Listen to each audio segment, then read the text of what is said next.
we find, we're going to say another piece about Yetziat Mitzrayim because it's all relevant. The leaving Galut is that was our precedent in Bezat Hashem. Perhaps it could be timely for our time as well. So there's two reasons why the Midrash brings why they left that they merited to leave Mitzrayim. The first is they aminu b'Hashem, like the Mechilta reads Gdola Emunah she'aminu Yisrael b'misha amar v'haya olam. They had this great emunah she'b'schar she'aminu Yisrael b'Hashem. That is the reason that they had the ability to do Az Yashir. That's one idea. So we find that they had a tremendous amount of emunah, blind faith, regardless of the scenario that was happening, and to the point where typically it's unnatural. It's beyond conceivable how they kept this faith, even though they did terrible things to their own very children, and nobody wants. So what happened? They had this tremendous amount of emunah. Another thing, it says in another medrash, Natan lakadosh baruch hu shtei mitzvot. They had 2 mitzvot, and this was the way they were able to leave Mitzrayim.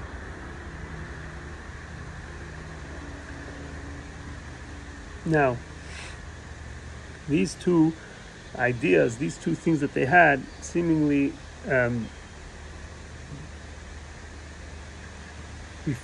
we find regarding Makat Bechorot. Makat Bechorot was a very unique Makkah because it didn't come to tell you the Mitzvah message, it just came to destroy them.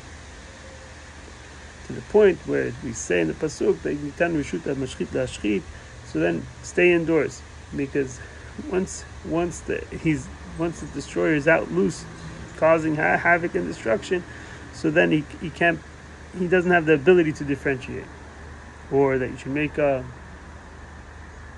blood on your doorpost. So this is coming to say that the Yehudi, as he was within the setting of Mitzrayim, there was a concept that there could have been a misconception. There could have been a mistake where they can't tell the difference one from the other, and that's what it says in the Sharet or the Masara Ashar Mashchit, who's going to tell them why are these different than these. These people are different. Why are these getting slaughtered? And these people that to the naked eye you can't tell the difference, they're not getting slaughtered. They're not dying from Makat Bechorot. And Moshe Rabbeinu gave this message over to Am Yisrael with Kadosh Baruch Hu gave this message and through Moshe Rabbeinu regarding this problem with by specifying the time that this Makat Bechorot is going to take place. It's going to happen when in the midpoint of the night, Chatzot. So the idea of Chatzot brings out that there isn't any rules, there isn't any frameworks, there's no discipline that you could apply to HaKadosh Baruch Hu and say that this is the form that we're following. Chesed is the second half of the night. It gets lighter throughout the night. First half of the night is Gvura, gets only darker. These two are opposing, but they meet. How do they meet? How could Chesed and Gvura meet? They can't meet. They're opposing. So that they're contradicting one another. The answer is because HaKadosh Baruch Hu is not he could engage in any discipline or any framework that he created, but he's not defined by it, and therefore at times he's able to do the impossible and make them meet. This is also the message of Makat Bechorot. The Yehudi, like we said earlier, had this emunah, and this emunah manifested itself in these 2 mitzvot, and that was their ability to take the initiative or to latch themselves onto the part of the Kadosh Baruch Hu that's beyond any form of order, and And they did that because they acted in a way that was completely surrendering themselves to beyond the laws of nature, beyond the laws of what's typically expected of someone. So what happened? They knew their emunah. They knew they were free. That's what we told them. But the emunah is something that's not seen to the naked eye, and therefore they did to these two mitzvot of Korban Pesach, and they did and Brit Milah. Korban Pesach, like we said earlier, is an act of freedom to the not only to you. I decided that I could express. I feel that I'm free. For there, the world, you made a statement to the world that you're free. That's one thing. That means you took their avodah zarah, you put it out in the open, meaning that you're living in completely disregard to anything else other than what HaKadosh Baruch Hu tells you. Milah has the same component, meaning you're taking something, it's a brit. Brit means that it's unconditional. Unconditional means it has zero bearings. Typically, we live in a cause and effect world. This is not how it works in Brit. Brit is that we're connected beyond anything. And they did it specifically in a part of the body that's not the mind. Typically you say, where do relationships happen? Relationships happen with the person's character, with the person's, with the things that he's proud about. But with the Brit Milah, we're connecting to Kadosh Baruch Hu in every area of our body to the point, the part that is the lowest. Now, this is a message for us as well.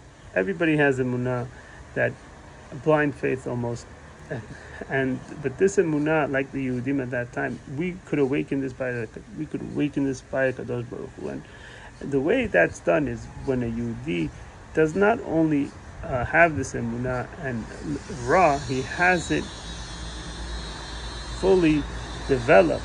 But it's a little bit of it's a little bit not understood. How could you have an emunah that is beyond anything, fully developed? Developed means like it's working within the system of how things run. And that is showing the complete and pure rulership or